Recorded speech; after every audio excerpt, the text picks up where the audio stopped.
people.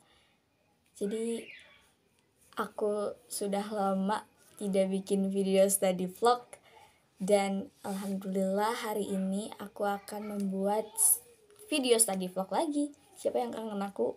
Kalau aku sih kangen banget kalian ya. Aku kangen banget 400 lebih subscriber yang mungkin nggak semua 400 ini tuh menonton dan selalu nungguin video aku.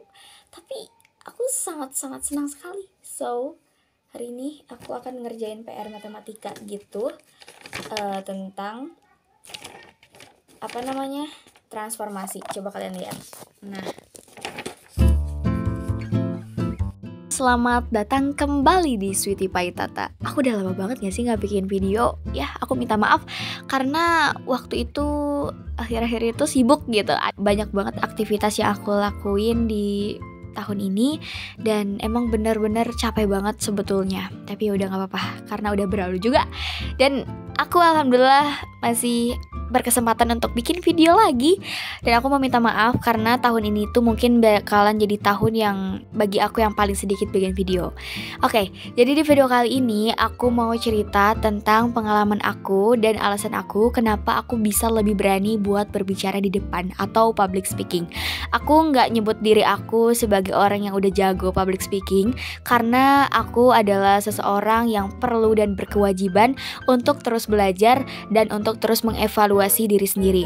Oke, untuk sebagai peringatan, ini video berisikan sedikit curhatan, nggak sih, banyak curhatan dan sedikit tips bagi aku buat kamu buat berbicara di depan.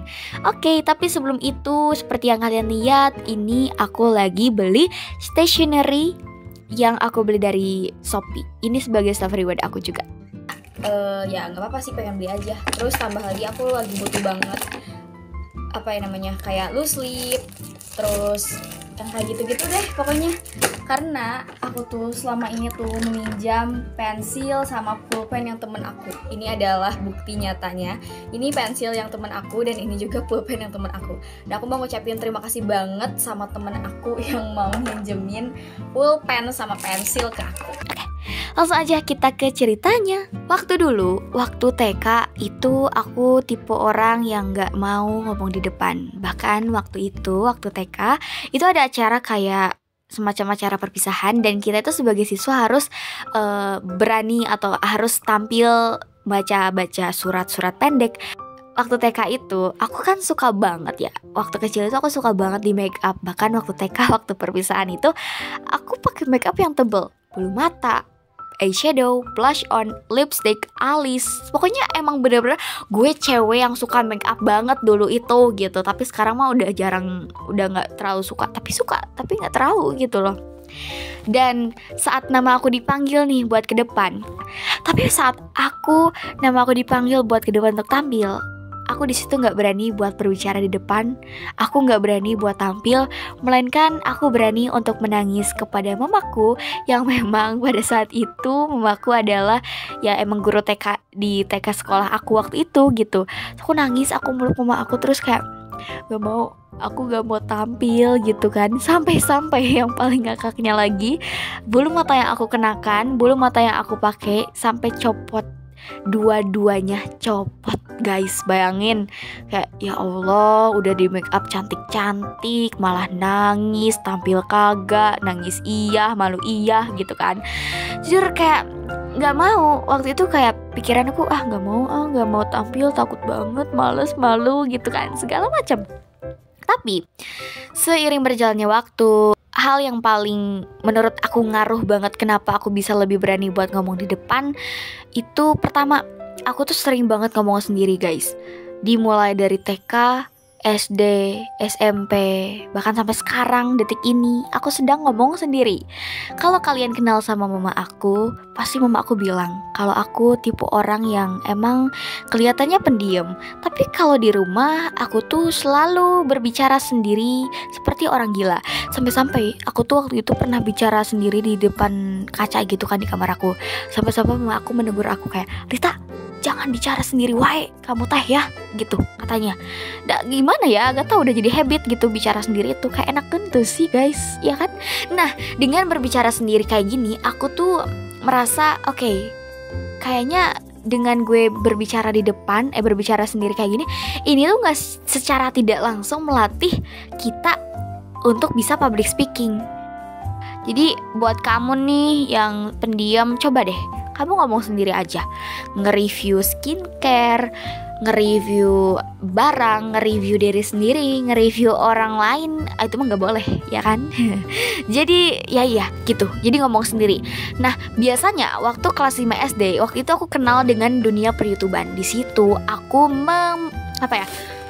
kolaborasiin hobi aku ngomong sendiri dengan cara di video. Jadi waktu itu aku ngambil kamera, aku ngambil HP, terus aku video diri aku sambil ngomong sendiri. Waktu itu aku inget banget aku nge-review hand body lotion. Dan di situ aku ngerasa kayak, oh my god, ternyata emang bener seru banget gitu bikin vlog. Pada akhirnya aku memutuskan untuk bikin video, bikin channel YouTube di kelas 8 SMP. By the way guys, sebelum itu aku mau ngasih tahu. Kemudian tips dari aku selanjutnya, ketika aku masuk ke jenjang SMP, aku itu merasa aku lebih banyak berinteraksi dengan orang karena aku ikut berbagai macam organisasi. Nggak berbagai macam sih, cuma satu organisasi, yaitu OSIS. Di situ mengharuskan aku untuk gue harus berinteraksi dengan orang. Karena aku dulu itu tipe orang yang nggak mau ngomong sama orang, bahkan mau nyapa juga malu gitu. Tetapi setelah aku berinteraksi dan banyak berelasi dengan orang-orang baru atau orang-orang lama yang aku kenal, aku merasa kayaknya aku lebih berani deh buat ngomong di depan. Aku lebih berani deh buat public speaking gitu kan. Jadi menurut aku dengan kita banyak interaksi sama orang baru, termasuk khususnya itu salah satu hal yang bisa melatih kita untuk berani buat ngomong di depan, berani buat berbicara di depan. Bahkan ikut organisasi juga salah satu faktor kenapa kita bisa berani untuk berbicara di depan dan mengungkapkan argumen, terutama khususnya gitu. Kemudian tips terakhir dari aku, mulai coba untuk praktek ngomong di depannya. Entah itu ngomong di depan teman-teman, kayak ngejelasin suatu peristiwa, suatu materi, ngeceritain, itu kan salah satu bentuk dari public speaking. Kita mau gibahin orang, kita mau ceritain kehidupan kita, itu salah satu bentuk dari public speaking terhadap teman kita. Tapi beda konteks. Kalau misalkan kita public speaking di lingkungan yang berbeda, seperti kita public speaking di depan seluruh siswa kelas sekolah kita, itu kan suatu hal yang sangat menantang. Nah, coba kalian jadikan suatu hal menantang itu sebagai challenge buat kalian. Gue mampu gak ya kalau gue nyobain buat pidato di depan banyak orang? Karena guys, yang aku rasain setelah aku public speaking di depan banyak orang, itu tuh aku merasa seru ya ngomong di depan banyak orang. Pengen lagi deh kayaknya. Kayak gitu. Serius, aku gak bohong. Jadi kalian cobain deh buat setiap ada kesempatan untuk ngomong di depan, maju. Ngomong apa aja. Yang penting jangan ngomongin orang. Betul? Betul. Guys, jadi ya videonya udah sampai di situ. Sebenarnya ceritanya masih banyak banget, cuman karena videonya terbatas, jadi aku tutup sampai sini aja.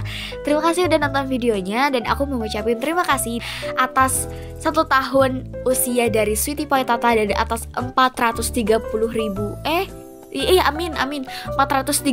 subscriber alias 430 subscriber di usia Sweety Pie Tata yang menginjak 1 tahun. Terima kasih semuanya. Semoga kalian terus bahagia dan jangan lupa bersyukur. Bye bye. Assalamualaikum warahmatullahi wabarakatuh.